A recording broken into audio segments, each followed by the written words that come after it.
Yo, what's up? We're back, and this week it's for UFC Singapore. And this card is alright. I mean, it's not the greatest card, but we're going to get right into it with the first fight of the night. Heavyweight fight between Rafael Pessoa and Jeff Hughes. And, Jeff Hughes, he's getting that quick turnaround after his no contest versus Todd Duffy.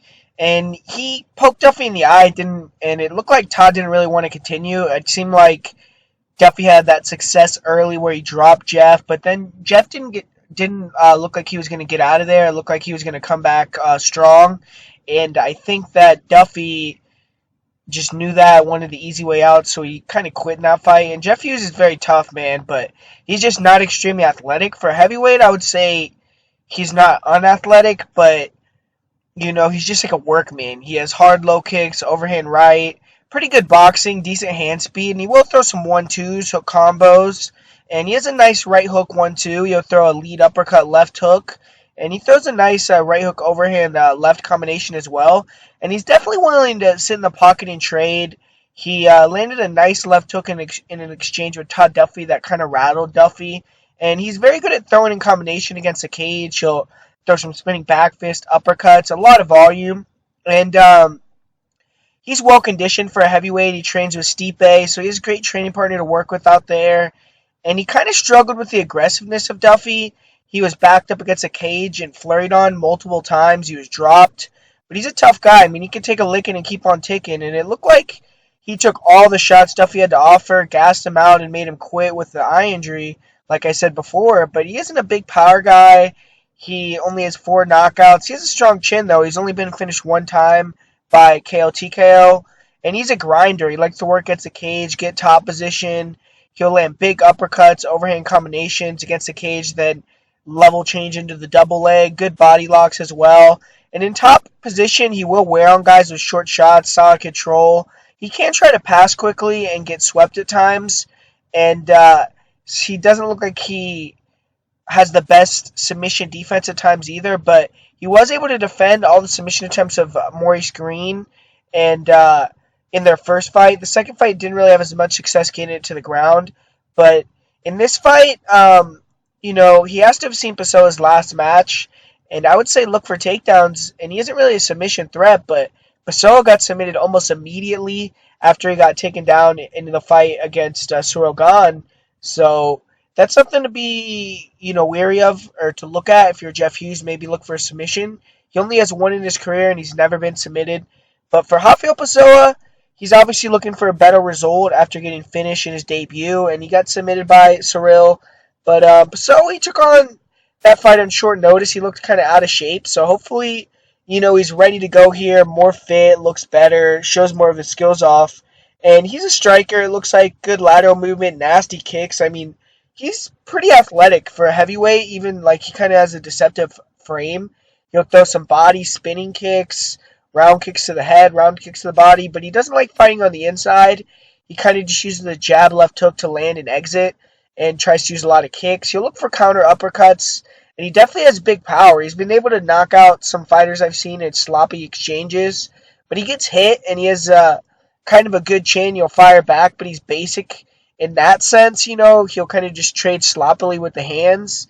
Definitely is a guy who likes to be on the outside, use the leg kicks, use the body kicks, get cute with some spins, use his speed, and just keep fighters on the outside. But the thing is, when he's fought guys that know how to cut the cage off and aren't just kind of punching bags, they've been able to get inside and back him up pretty easily. And that's why he's had to win in these pocket exchanges and get knockouts. And he does have 6 knockouts in his 9 wins. He's never been finished by strikes.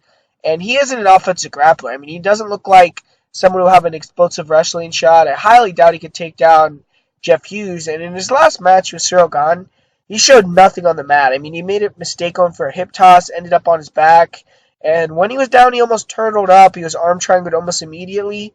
And that's his one career submission loss. He does have a submission victory in his career. But how I see this fight going is on the feet early. I think Pessoa has a chance to hurt Hughes. I mean, everyone that he's fought in the UFC so far has hurt him. And I think he's lighter on his feet. I think he hits harder. He moves a little better. And I think he's going to be looking to use the leg kicks, left hooks, overhands, and trying to stick and move, walk Hughes into shots, angle off. he needs to kind of stop that bad habit of stopping against the cage, just waiting for counters. Because against low-level fighters, maybe he'll catch him, but it's not a style that's going to work consistently in the UFC. And he showed bad technique in the clinch, going for that hip toss, nothing off his back. So definitely don't look to grapple here. And if Jeff Hughes can survive early, use his forward pressure, back him up, get him in the cage, get body locks, punch him to the body, to the head against the cage, get some takedowns. I think Hughes definitely will be able to control him against the cage and on the ground if he takes Pizzoa down. And I'm going to say Hughes via second round TKO with ground and pound. But, this is an interesting fight here that I think Hughes should win, but I think the line, I don't think you could bet Hughes at that line. So my pick's going to be Jeff Hughes via second round TKO, though. And up next here, we have a fight between Alexandre Abu and Loma Lookboonmee. And, I actually have a pretty good read on this fight, I hope at least, and I do have a bet on this fight. And I did predict Abu's last fight almost to a T against Emily Whitmire. I remember Whitmire was like plus 250 or something crazy. I bet her and cashed out pretty good on that fight. She got the quickest submission in strawweight history. And I'm just really not impressed with Abu. She's going to be looking to bounce back from, which was her first career loss against Whitmire. But, she is powerful, but she's stiff. And her straight right hand or right hook do have decent pop, and she's aggressive, especially in the first round. She goes for it. She'll throw the left hook, straight right hand combination, body, head kicks, but she just runs forward with punch combinations. Absolutely no setup. Her chin's right in the air, and she's still just very wild novice on the feet. She will attempt to use her jab, but it comes slow. Fighters counter off of it. She's explosive, though, and she can close the distance pretty quickly. She'll use some spinning back fists. She just doesn't set them up very well. She really doesn't have good movement, and when fighters pressure her, she'll just back straight up. She does have a good chin. I mean, she's willing to eat shots. She's actually a hell of a chin, I would say. I mean, she eats huge shots, continues to come forward. She ate that illegal up kick to the face in her fight against Kayla Curran. It looked like it didn't even register on her. And, she's 3-1, so she still has very little cage time. And she's not a great grappler. I mean, she's more comfortable grappling than striking, but she's very strong. And against low-level fighters, she's been able to just use brute strength to overpower them. And she can get backed up with punches and, put on her back against the cage as well. But opponents have had success controlling her and landing shots against the cage, also getting body locks. In her fight against Emily Whitmire took her down, took the back, got the submission very quickly. But Abu will even pull guard when she's in the clinch at times. She'll attempt leg locks. She just isn't nearly dangerous enough or has good enough get-up game to be risking being on her back. But, she will explode early and she has decent get-ups. But as her cardio goes, she's hard-pressed to stand back up. She gives her back to stand up. And she did get a guillotine in her UFC debut. And she does have a decent body lock. She'll use hip throws. She has a lot of power. She can really slam opponents. And on top, she will frame, land some elbows, hammer fists. But she leaves a lot of openings to be submitted. And, she really doesn't have an overly dangerous top game. But I feel like with her power and, I feel like that's what she should be working on in the gym is getting like a crushing top game. But, she's one finished via ground and pound. She's finished 2 of her 3 fights. And she has questionable cardio. I mean, she doesn't know how to pace herself yet. And just kind of goes all out, gets tired. And she doesn't really have good composure decision making. But for Loma, she's going to be making her debut here. She's fought Invicta in her last fight. And she is an atomweight, so this is going to be her first fight at strawweight. And she's a pure Muay Thai practitioner. She's actually the first Thai fighter to compete in the UFC. And, Loma, she's a 9-time Muay Thai world champion, International Federation Muay Thai Association's gold medalist. She won the Muay Thai Female Athlete of the Year in 2018. And, early on, it seems like she likes to be a little flat-footed and kind of just read her opponents, see what they're going to do. And fighters can dart in, land, dart out. But she tends to start a little slow like most Muay Thai people do. But when she gets her footwork going and she starts moving, she looks really good. I mean, she's light on her feet. She controls distance well. She has nasty low kicks inside, outside, front kicks to the body, front kicks to the head. She'll throw those kicks with both legs. She likes to throw rounder front kicks to the body to a straight right hand or right hook. She has excellent feints, very good at feinting kicks, throwing punches, and she's kind of low volume with her hands. She only throws one strike at a time with her hands, but she's very calm under fire in the pocket. She's shown a great chin, and she has one career TKO victory in her 4 fight career so far. But she's extremely good in the clinch, man. Super strong.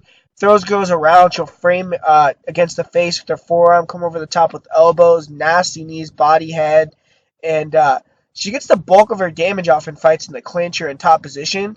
She actually has very nice body lock entries, good double leg slams, and when opponents pressure, she'll duck under into a takedown. She definitely has good timing, and she likes to throw elbows from half guard. She'll pass to mount, and she has great control, ground and pound from there. She'll get high in the mount, trap the wrist, look for punches. She'll force opponents to give their backs, or she'll flatten them out, beat them up from there. And she likes to grapple in most of the fights that I've seen, and she's taken top position in almost every fight that she's been in MMA. And her one loss, she was caught in an armbar in a scramble. But, the girl that she was fighting in that fight is pretty good, man. I mean, she just recently had a fight with Hamasaki, Yaka Hamasaki in Ryzen, and she was putting her in some bad positions. She almost choked her out, and that girl looks pretty good as well. So I mean, that's not a terrible loss for Loma, and I really like this fight for Loma. I mean, she's much more composed, experienced. I think she's going to see the shots coming from Abu, easily be able to counter. Abu just doesn't have the footwork, the boxing, the speed. She doesn't have the genetic speed, the technical speed. Loma is much more fluid, very effortless with her movement, her striking. It's much just sharper, and she's relaxed. She's efficient. For Abu, she's tense. She's robotic. She kind of just telegraphs. And she doesn't, and I just don't see her being able to be much of a threat on the feet in this fight. The only thing Abu has on the feet is explosiveness. And, I mean, if she can close the distance early with the flurry, maybe she could hurt Loma, but I just don't see that happening. Now, I also see Loma as the better wrestler. And the better grappler, submission artist. And Abu, she only has a size and athleticism advantage in this fight. But skills are going to rule the day, man. I think Loma's going to dominate 3 rounds. Maybe she even gets a knockdown or 2. And, a few takedowns. I think she's going to get a decision. And I'm actually very confident that Loma Lookboonmee gets this done. And up next year, we actually have a pretty interesting fight with Sergey Pavlovich taking on Maurice Green. And Sergey, he bounced back from that loss to Overeem with that first round knockout on Ciryl Gane, which was pretty nasty. And he hasn't been out of round 1 since over 2 years, and he's finished 10 of his fights in his 13 wins, all in the first round. But he's a low-volume counter-striker, nasty jab, good heavy 1-2. He'll throw a jab overhand right, and he will throw a nice fadeaway left and right hook, almost like those Russian casting hooks. And his 84-inch reach, gives him the ability to land from far out. And his overhand right is his money shot, man. He hurts everyone he lands that on. In his last fight, he landed that overhand right, closed distance, flurried on him against the cage to finish the fight. And his hand speed is pretty good. He's fairly quick, decent leg kicks. He will throw the occasional round and front kicks to the body as well. And he will throw high kicks into spinning back fists. And when he has an opponent hurt, he will try to open up and finish. But overall, over 3 rounds, he's low volume. And usually, if fights hit the scorecards, it's close. I mean, he's had multiple fights where he's got the decision where it's kind of been a 50-50 fight. His counterpunching does make opponents hesitant to throw also, and he's had quite a few just very uneventful fights. But he will feint, inch forward, make the cage small, try to force reactions. And when he gets most of his knockouts, it's when his opponents go first. And Maurice Green, is a guy that likes to give opponents opportunities to land. I mean, not give opponents, that's not a good way to say it. But Maurice Green, he is a very aggressive guy. But all 10 of Pavlovich's finishes are via knockout. And Pavlovich, he isn't a super active grappler. I really don't expect him to wrestle much here. He isn't a bad wrestler. He has strong double legs, but just doesn't have the top control. And I feel that's why he doesn't really want to waste his energy with the takedowns. But he does have solid knees in the clinch. In his fight with Overeem, when he was taken down, he did get beat up with ground and pound. He got knocked out pretty badly. And maybe Maurice Green will try to take him down, but I don't see him being able to do that. So, yeah, but Pavlovich has no submissions. He's never been submitted himself. And he has good cardio due to his style, but like I said, it's very low volume. And for Maurice Green, he's looking to run his UFC record to 4-0. I mean, that's pretty impressive. and he earned that first round finish in his third UFC fight via knockout against Junior Baby Albini. And Maurice Green did a training camp at Factory X for this fight, and he looks in very good shape. I mean, he's always had a little body fat. Um, he weighed in at 256 for his last fight, and he's posting pictures on Instagram weighing in at like 236 pounds, looking much more ripped. And he's an athletic striker. He has a snappy jab. He was able to drop Jeff Hughes with that jab, and he'll use the double jab to get inside. He'll throw some nice 1-2s, and he'll throw front and round kicks to the body. He'll throw 1-2s to body kick combinations, good head kicks. He'll throw front kicks to the face, and he likes to throw a lot of lead uppercuts, good lead elbows and knees as well. And he's close the distance with flying knees, lead elbows. And when fighters are against the cage, he really likes to flurry, try to take people out. And he's a fast guy. He throws in combination. He keeps the volume high. He's a finisher. And he's going to have the speed and volume advantage in this matchup. But he tends to drop his right hand when he throws the left straight or the jab. And he looks weak to the body in certain fights. But in better shape, I'm sure he'll take the body shots better. But when Green gets hurt, he doesn't show great defense. He'll kind of just shell up. And he doesn't have big power. He just has 2 knockouts in his career. In his fight with Junior Albini, he did get that first round knockout. So, it is heavyweight. You have to respect these guys' power. And Green can get tired when opponents pressure him in the past. He waits for opponents. Once he slows down, he can get picked apart in later rounds. Jeff Hughes and Junior Albini were able to attack the body very effectively. And Green also leans back with his chin in the air. And he's used to having a reach advantage. He's not going to have that in this fight. He has fought in glory. He was knocked out twice in those fights. He was hit with a big 2-piece combination against Juan Espino, and he got dropped. And I think he kind of has a questionable chin a little bit. But he's not a bad grappler. He's strong in the clinch. And that's where I think he's going to have an advantage here, is if he can get in the clinch with his height, get that tie plum, land those knees to the body head, land some nice elbows, and make it dirty. But Green, he's an average wrestler. I imagine Pavlovich trying to take him down, if anything, but I don't think either guy's going to do it. Because Green is long, he's dangerous in his guard, he'll throw triangles up. He's the only heavyweight, I think, in the history of the UFC to get a triangle choke submission. And he has multiple. I think he has like 3 in his career. But his guard is hard to pass, and he doesn't have great get-ups, and he does look for the submission instead of going for the, standing back to his feet, so that can lose him rounds if he doesn't get it. And he did get his back taken. He got rear naked choked against Juan Espino. And Jeff Hughes was able to take him down in their first fight, control him. But he does have 4 submissions overall, Maurice Green, and he has been submitted just 1 time. But I'm going with Ciryl in this fight by first round knockout. I think that Green leaves too many openings. He's going to be willing to attack, go first. And I think that Ciryl is going to be able to land the jab, eventually get his range on the overhand right, and hurt Green with the overhand right and put him out. Green does throw more volume, and if he can use kicks, movement, get in the clinch when Ciryl tries to close distance and just out-volume him, he could win. But I think that Ciryl, with his reach advantage and his better composure, counter-striking, is going to be able to find the shot and finish the fight. So I'm going with Ciryl, first round KO here. And up next year, we actually have a pretty interesting stylistic matchup with Enrique Barzola taking on Movsar Evloev. And Movsar is one of the best prospects in the UFC. He's undefeated. He's 11-0. And he's looking to go 2-0 in the UFC. He's had 2 opponents pull out of a scheduled fight that he had on August 31st. So he's gotten rebooked here a little under 2 months later. And he's getting a bigger name in Enrique Barzola. And Evloev, he's a grinder. He has decent striking, but not really great. He will throw a jab, 1-2 out there. He'll throw some check left hooks. And he likes to grab the single collar, throw uppercuts. He'll throw some rear leg head kicks, question mark kicks, and good round kicks to the body, to the legs. He is training at Tiger Muay Thai, so he's looking to improve his striking, but he's in on the legs quickly in almost every fight of his career thus far. I feel he'll struggle with fighters who have solid movement and range striking, and he doesn't have a lot to close the distance. He can kind of overextend, be a little bit sloppy, but he has a great chin. He's willing to eat shots to get inside, and he's really just been dominant with his wrestling so far in his career. But he's an excellent wrestler. I mean, he has nice double legs. He'll shoot singles, take the back. He's excellent in the clinch against a cage. He'll look for body locks, foot sweeps, very good control there. He'll try to grab an ankle and just pull him down and just, I just make people work, just cage grind on him. And I think Evloev needs cage grinding time to win this fight. And he's extremely strong. He'll dig double underhooks, muscle opponents to the ground. And he likes to get half guard. He smashes opponents from there.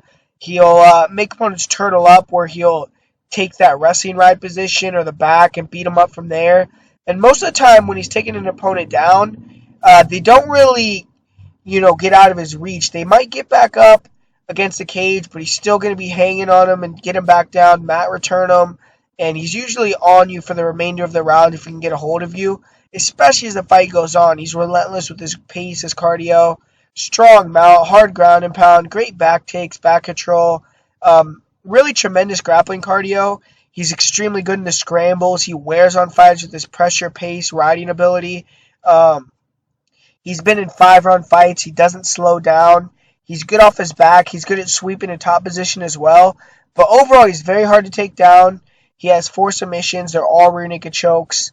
And for Enrique Barzola, he earned that hard-fought split decision against Bobby Moffett in his last match. And I thought he won that fight, but there was some people that thought he lost. And Barzola's won 5 out of 6 fights. He's been hovering around the top 15 in the division for a couple years now. And he showed off the evolution in the striking a little bit in his last fight.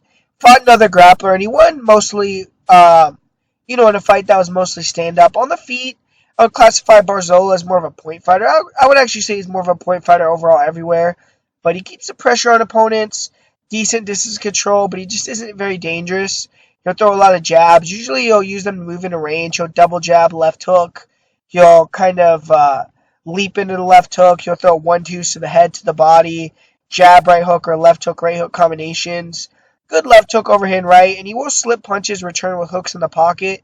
Very good at slipping and ripping, coming back with shots, and then when you think he's going to come back and punch you, then he'll duck under for the double. And his constant threat of the takedown does make his striking more effective. He can freeze opponents. He'll use takedown feints to come up into uppercut hook combos. But in this fight, he's not... I don't know if he's going to be able to scare Movsar with his wrestling, but Barzola will also attack the body with punches a lot to disguise level changes. He likes to use Superman punches.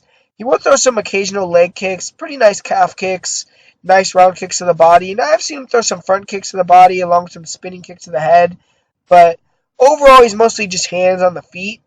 And his defense on the feet is decent. He can be hittable, especially when you can back him up. And Kevin Aguilar was able to catch him as he overextended a couple times. He hurt him bad. But Barzola is a very good grappler. I mean, he's an explosive wrestler. He's very physical. He can manhandle opponents. Very good at using his strikes to get clean entries. He can land big, explosive slams.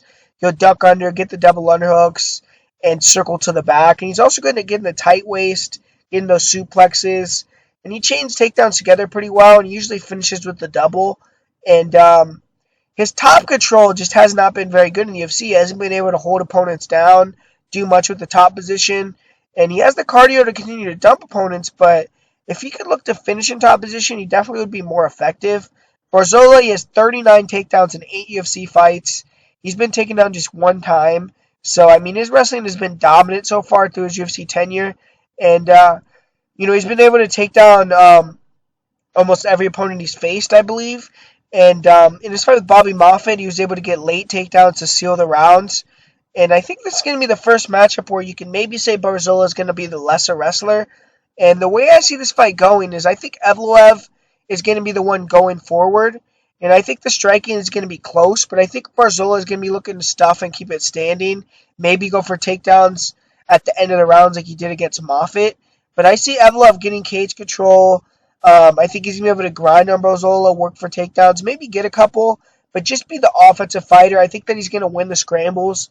And I think that he's going to be the one that's more active and the one that wins the grappling. So if Barzola is able to stuff and use movement to frustrate Evloev, he could win. But I think it's going to more likely be Evloev winning through his grappling here. So I'm going to go with Movsar Evloev to get the victory.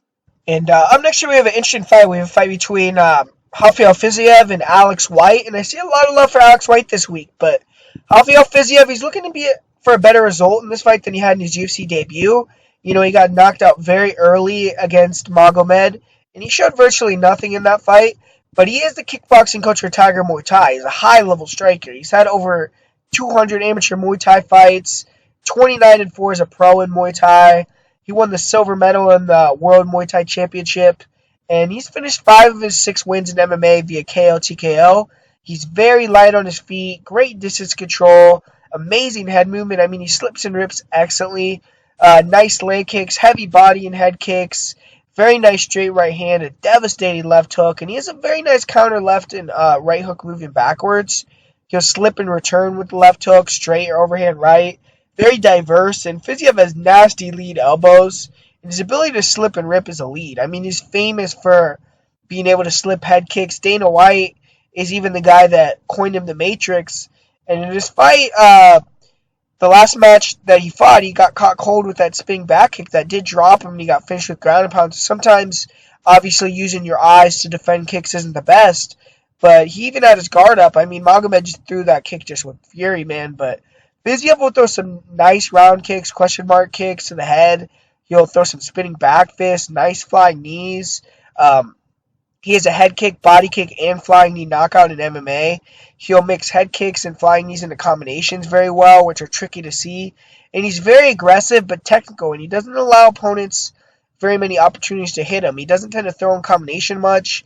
He kind of just uses feints, backs opponents up, throws 1 or 2 shots until he hurts an opponent, and then you'll really start to put it on him.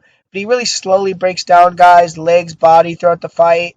Tries to keep it standing and just knock you out. And he has 5 knockout wins in 6 MMA fights. And his 1 loss in his MMA career is via TKO in his last fight. But he looks strong in the clinch.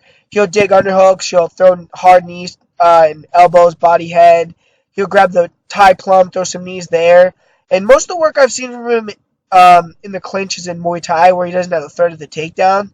In MMA, he tries to disengage from the clinch a lot, but he will throw some nice shots off the break. And I haven't seen him attempt many takedowns or defend many takedowns, but he did go for an unsuccessful takedown in his UFC debut, and he was able to defend a single leg. Overall, though, there's been very limited tape of his ability to grapple. And in his fight in Titan, he did drop an opponent with a leg kick and controlled him in top position, but he didn't pass guard.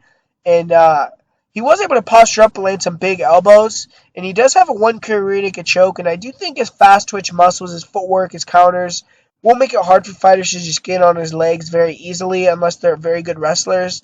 But, for Alex White, it's going to be his 10th UFC fight here. So he's been a veteran, and he's been very up and down in his career so far in the UFC, but he is coming off a victory over Dan Moret in March. And his wins have come against very low-level competition. I mean, I'm not sure any of the opponents he's defeated are still in the UFC. Dan Moret may still be under contract, but he's 0-3 in the company. And for Alex White, though, he still has a major experience advantage. He's fought some top guys, even if he's lost. And he's a southpaw brawler, solid power, and he doesn't use a lot of finesse. He's gotten better at not just staying in front of opponents, feigning a bit more, but his striking is still all big actions usually. Doesn't use a lot of jabs or setups to start combinations. And he likes to pressure forward, look to counter, look for straight lefts or right hooks. He'll try to land the straight left or right hook, then explode in a range of multi-punch combinations. And he's dangerous with his blitzes. I mean, he'll throw concussive shots. But he likes to throw the right hook, straight left hand. He'll throw straight rights or front kicks to the body. He won't mix in body shots, uppercuts, and he's going to be the more aggressive fighter that throws more volume, but he's going to be significantly slower in this fight, and his aggressiveness could be his downfall. I think if he comes in using these obvious blitzes with his chin high, he could get knocked out badly, but, you still have to respect White's power. He has 5 knockouts in his career, and, he hits very hard, and he has a good chin as well. He's only been finished once via strikes, but in this fight, if he's going to win it, I think he has to mix it up. He has lost fights due to wrestling in the past, but definitely should be the better wrestler in this matchup. And he should use his blitz combos to set up double legs or body locks. And even if he can't finish, push Fiziev to the cage, get him to respect the threat of the takedown. And he has nice elbows in the clinch. And he also has a good front choke he'll attack with. I haven't seen Fiziev work off his back, and maybe he's very green there. White usually isn't a fighter who uses takedown to win fights, but he needs to at least try here. He was able to get a couple body locks against Dan Moret, and he couldn't control Moret. He doesn't really have great top game, but he does have 5 submissions. That guillotine is good, and he has been submitted just one time in his career. he is tough. He has good cardio. He's willing to dig deep to win a fight. And I think Fiziev, though, should get the jump on Alex White. I think his striking um, of Alex White is tailor-made for a guy like Fiziev. Fiziev has fantastic eyes. He slips, and White enters range so deliberately. So I feel like with his bad defense, I think Fiziev's going to be able to start slow, get his reads in range with some leg kicks, then start to pick it up, pressure, force bad takedown attempts or blitz attacks, and take White out. White needs to get in the clinch or on the ground, and I think Fiziev is good with his movement. He looks explosive, strong, and I see him, using leg kicks, feints, jabs, being effective in earning respect from White. And I'm going to say Fiziev catches White as he enters early round 2, puts him down, knocks him out. So I'm going with Rafael Fiziev via KO TKO here. And up next year we have Randa Marcos taking on Ashley Yoder. And this is an interesting fight here because Randa Marcos is a girl who likes to bring it to the ground in a lot of her fights, but her jiu-jitsu can be a little bit questionable. We've seen her get submitted by girls like Courtney Casey. And Ashley Yoder is a good submission artist even off of her back. But, on the feet, I feel like it's going to be very close because I think that Yoder is going to definitely have the 3-inch reach advantage here, pretty significant. I think she's decent at using those kicks and her straight punches to keep distance, and she did that against Mackenzie Dern. But in her fight with Ciryl Gane, she kind of minimalized her reach by pressing the action. She did throw a lot of the volume. She was very aggressive, but she was using it to get in the tie clinch, which I think maybe she'll try to do again here. Get that tie clinch, use the knees, go for takedowns. If you get taken down, try to scramble to top position, back to your feet, try to lock into submission, and just keep the volume high, try to break Randa. And, Randa, when she fought Claudia Gadelha, that fight just wasn't a very good fight for her. She didn't do much in that fight. So she definitely has to come back and show a better showing here. And I think she's going to try to go for takedowns here. But the thing is, I just don't know. I think that Yoder is going to be the better submission grappler here. I think that I'm going to go with Yoder via submission in this fight because I think that what's going to happen is I think that Randa is going to start off very good. I think that she's going to get some takedowns. I think she's going to be controlling. But I think as the fight goes on, I think Yoder's going to start putting the pressure on her on the feet. And I think she's going to start to kind of make Randa work for the takedowns. And I think that she's going to be able to catch a submission in a scramble here, maybe take the back of the rear naked choke and an armbar. And I just think she's the better submission artist, and I think that there's going to be some grappling. I think on the feet it's 50-50, and I think that this fight could be 50-50. I mean, it could go to a split decision.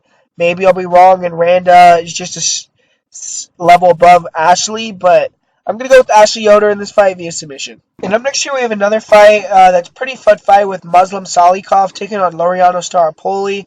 And Salikhov, he bounced back from that loss in his UFC debut with back-to-back highlight reel knockouts. And he's knocked both those guys out cold.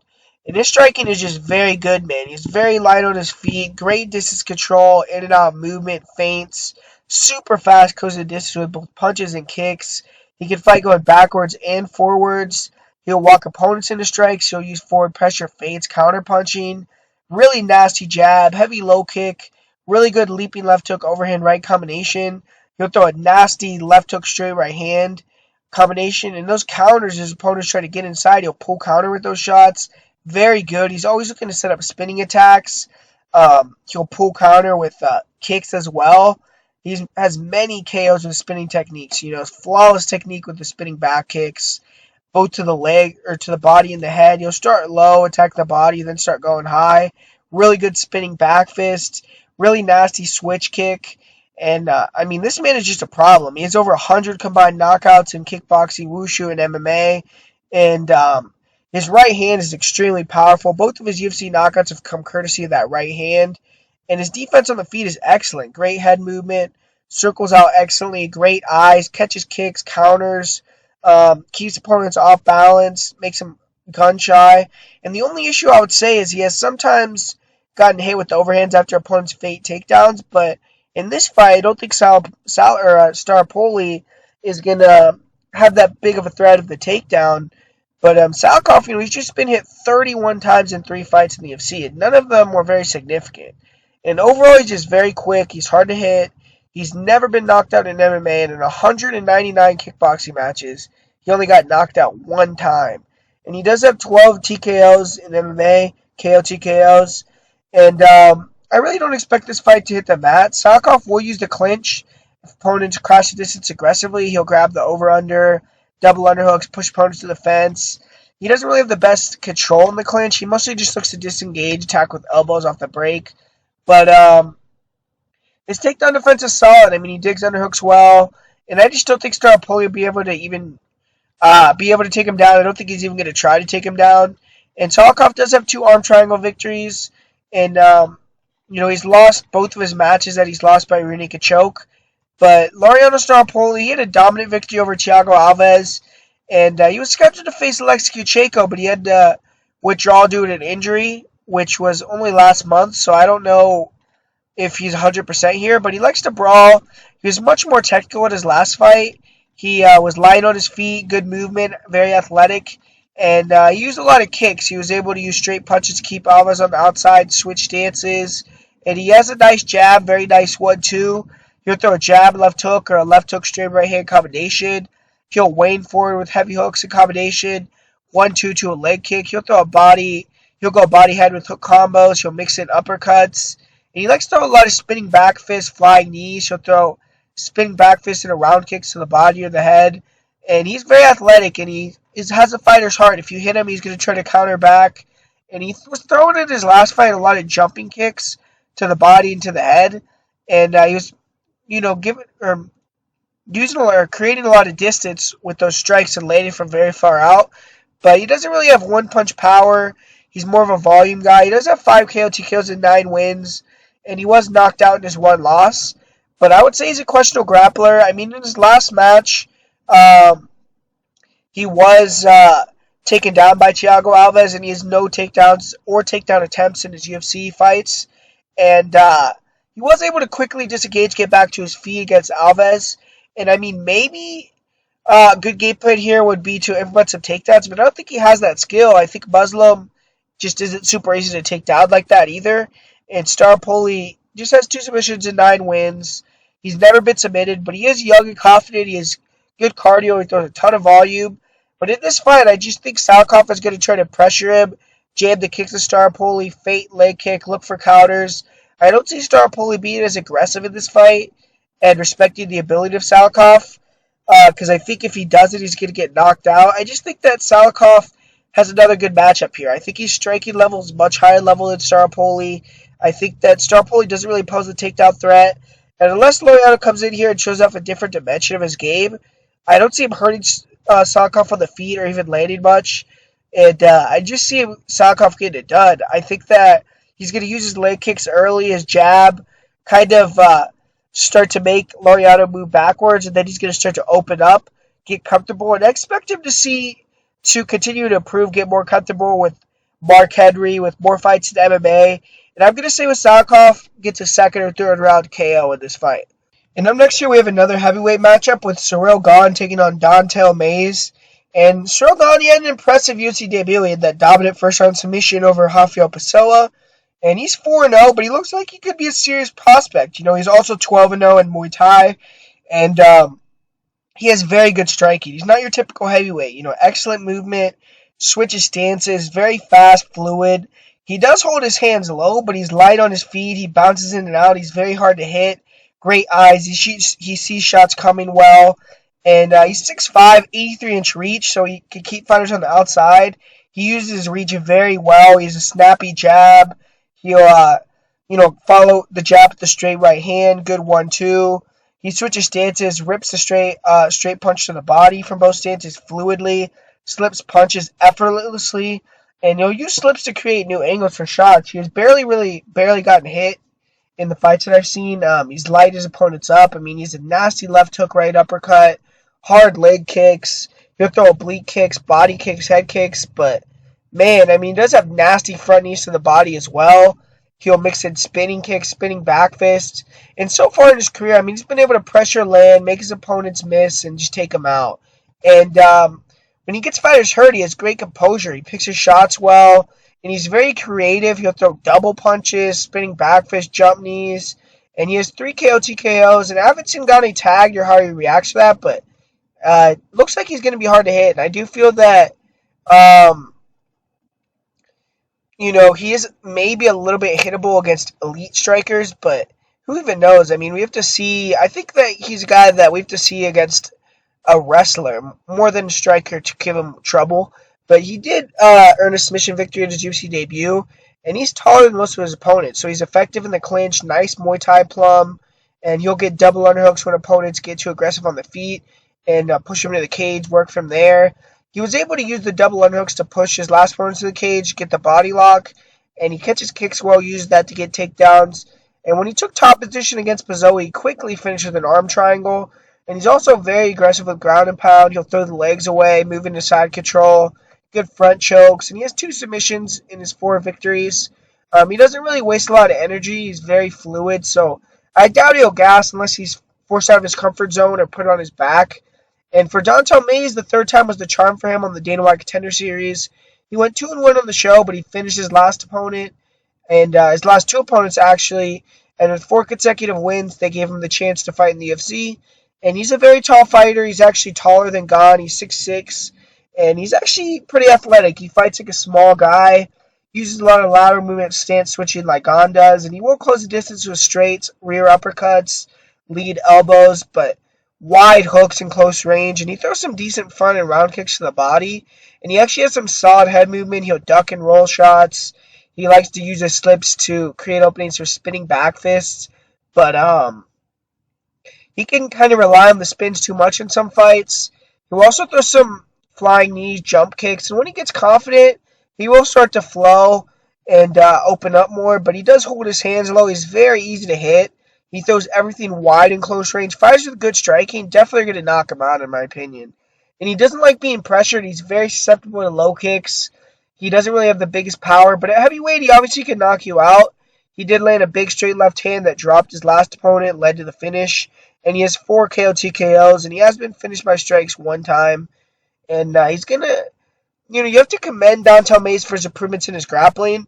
He really had no grappling at all versus Alan Crowder. And then he did fight recently, maybe like a couple years ago, he fought Muhammad Usman, who's Marty Usman's brother. And he was able to defend all the takedowns of him. And he's a college wrestler. And he's gotten better at getting back to the fence, using that to stand back up. He'll get an overhook, create space, throw nice knees. He'll use elbows to the side of the head. And he'll also counter with Kimuras. And he doesn't shoot takedowns, but he was able to get a decent sweep off his back with the Kimura on the Dana White Contender Series. And he has finished his last 2 opponents with ground and pound after dropping them. But he isn't a big submission threat. He has just 1 in his career. And I think most likely Dontel Mays is getting knocked the fuck out in this fight. I mean, Mays is going to have big trouble with the jab of Gane. I think along with the speed, I think if Gane puts the pressure on him, he's going to force bad punches, attacks, see them coming, and be able to slip and counter. And I think if he wants to take down Mays, he's going to be able to take him down. And Gane has so much composure. He fights very calm. I just don't see many paths to victory for Mays. I see him breaking Mays.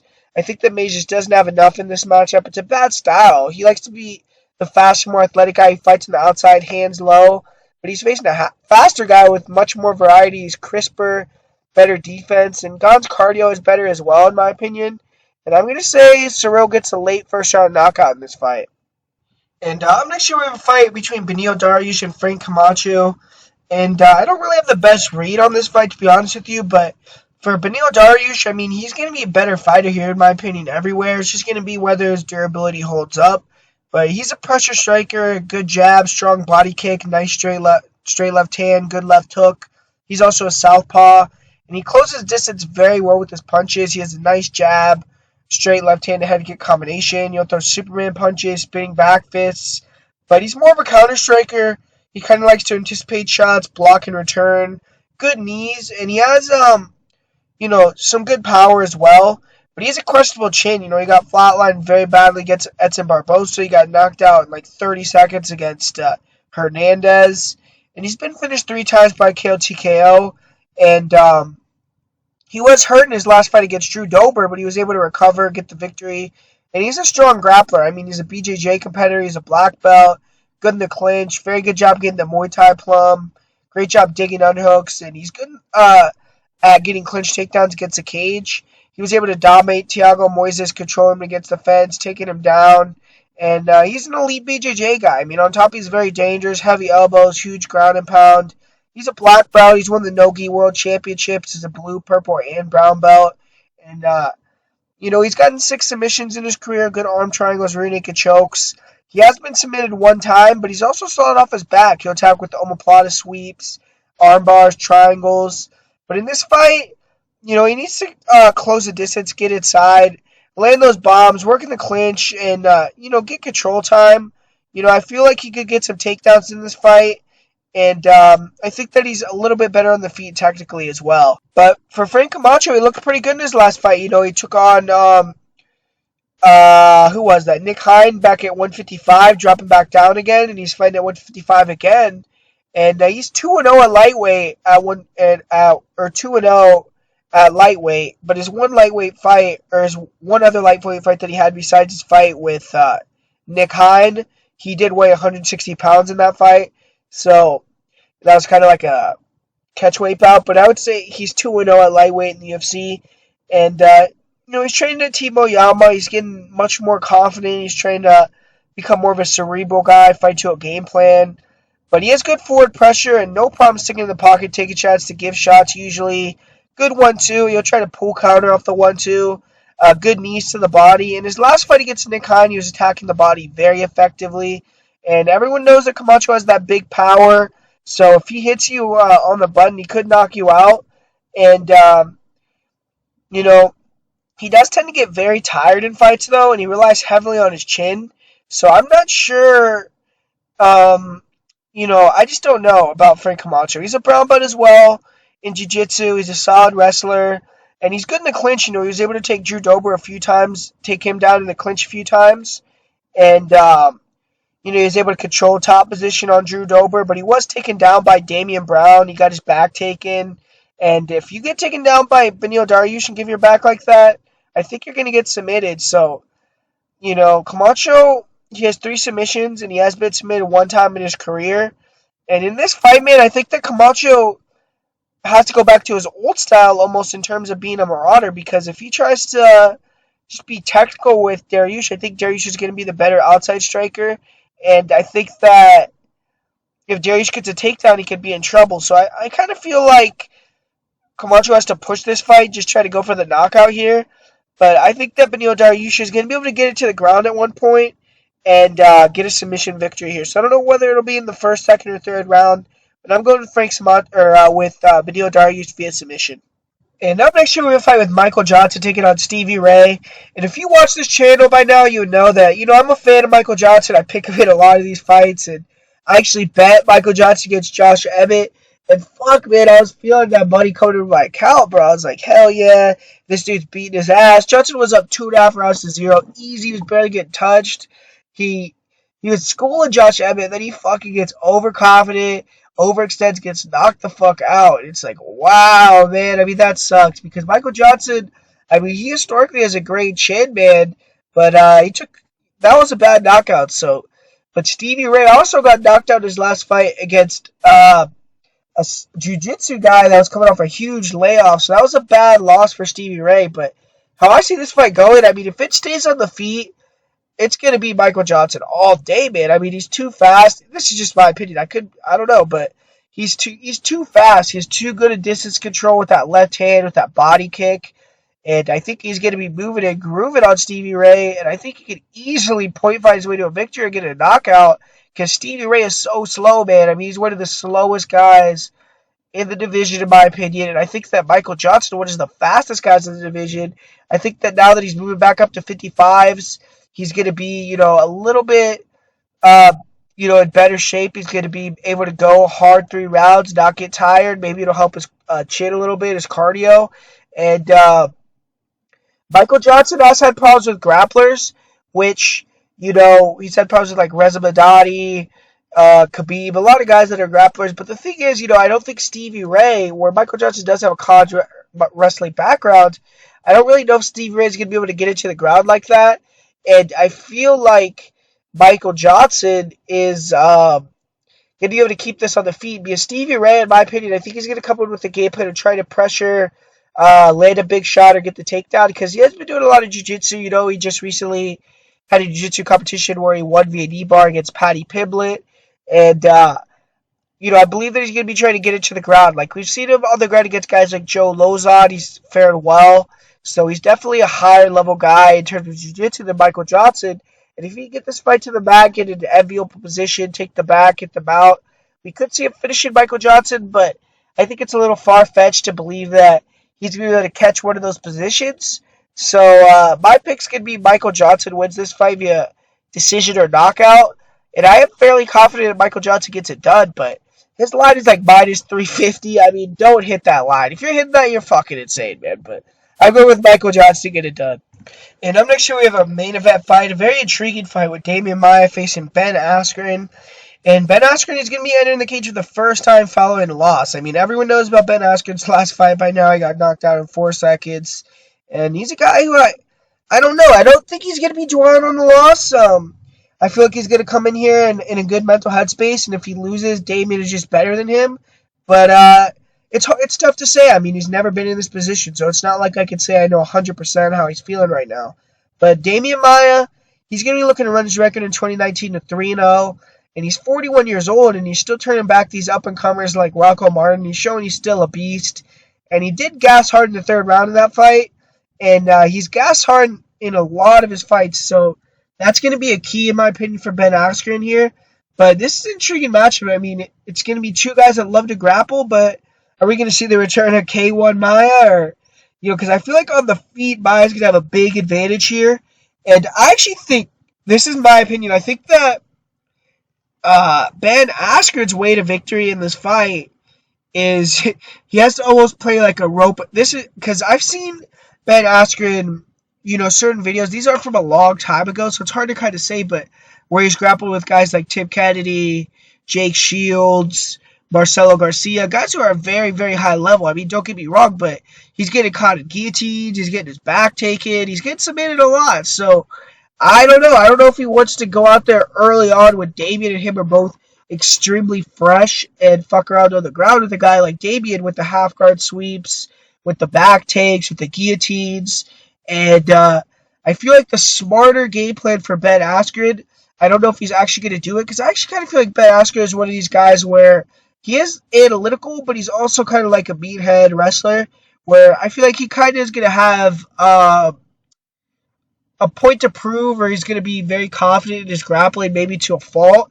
But I think that what he should do is early on in this fight, maybe the first 2 rounds, if he can handle it, just pressure him, pressure Demian Maia, keep a high guard, absorb shots, maybe try to return a little bit. I feel like Maia is going to be significantly better as a striker, but let Demian Maia get off on the striking, man. Let him beat you up a couple rounds where he's landing a big shot, he's kicking, he's punching, he's exerting energy, and then defend the takedowns while he's doing that as well. You can't let him get breaks in between with the takedown. So Askren, that's going to be an effective game plan. He has to be able to stuff as well. And Maia's a great wrestler, man. I mean, Maia took down Marty Usman. For